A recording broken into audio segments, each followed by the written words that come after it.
Hello there, welcome to Saberjoe Gaming, where we always take the high ground.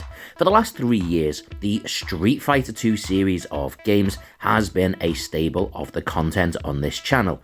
Be it reviews of Street Fighter 2, Championship, Turbo and Super, or the Retro Duel series with Razor's Retro. Hell, even whole podcasts have been dedicated to these. However, as of this moment, I've never actually ventured past the Street Fighter 2 games, but right now, that is about to change. Because for the first time ever, I'm going to go beyond Street Fighter 2, and we're going to take a look at what happened after that, or in some ways, before. Welcome to our retro review of Street Fighter Alpha. Released in 1995, Street Fighter Alpha was a prequel to Street Fighter 2, taking place between the first and second games. Since Street Fighter 2 had come out, only one version of the game had ever been a complete rebuild, that being the game of the movie, which absolutely sucked, so let's forget that ever happened. Apart from that, Street Fighter 2, Championship, Turbo, Super, Super Turbo, they were all just variations of the same game. Street Fighter Alpha changed that. Yes, the basic premise remained. It was a 1v1 fighting game in 3 rounds. However, it was a complete rebuild with an entirely new roster. Ken, Ryu, Chun-Li and Sagat remained from the previous games. However, separate to that, we had Aiden, we had Sodom, we had Birdie, we had Guy and we had Rose. These were whole new characters that we'd not seen before, although Charlie, who was the other new character, was one that we'd heard of, he being linked to Guile's story in Street Fighter 2. The animation and design of the characters got an entire overhaul. Again, in the previous games, while there was redesigns, they were still redesigns based on staying looking kinda the same. Chun-Li's look is completely different, and hell, Ken, Ryu, all of the characters have a completely different build.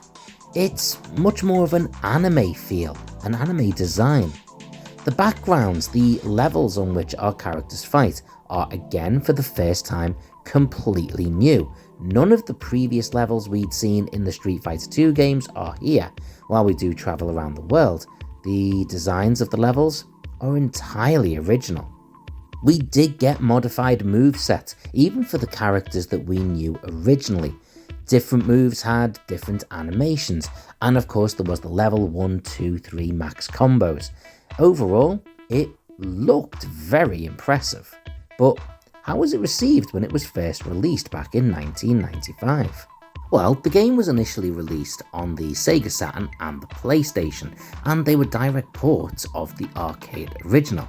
The game would later on be released on multiple other consoles, and that was because the original release on the PlayStation and Sega Saturn was a massive success. In North America, it was the most played arcade game in 1995, and in the UK, the PlayStation version of the game was in the 20 bestsellers for 1996. Across the 2 consoles, and across many different publications, the game scored between 80 and 96%, or the equivalent. There was some minor criticism for the game, but most of those criticisms actually came with some easy out for the game. One criticism was that it hasn't actually changed in gameplay a lot since the previous games, but it didn't really need to change very much. It was doing the job just fine. And also, most of those other Street Fighter 2 games came out on the 16-bit consoles. This was its first time on whole new consoles, so it wasn't really being compared.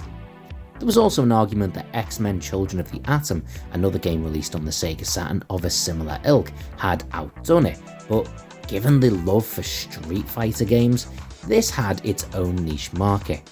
One criticism which I do think holds up is the new characters. On the whole, they're just not as appealing as the characters that we perhaps lost.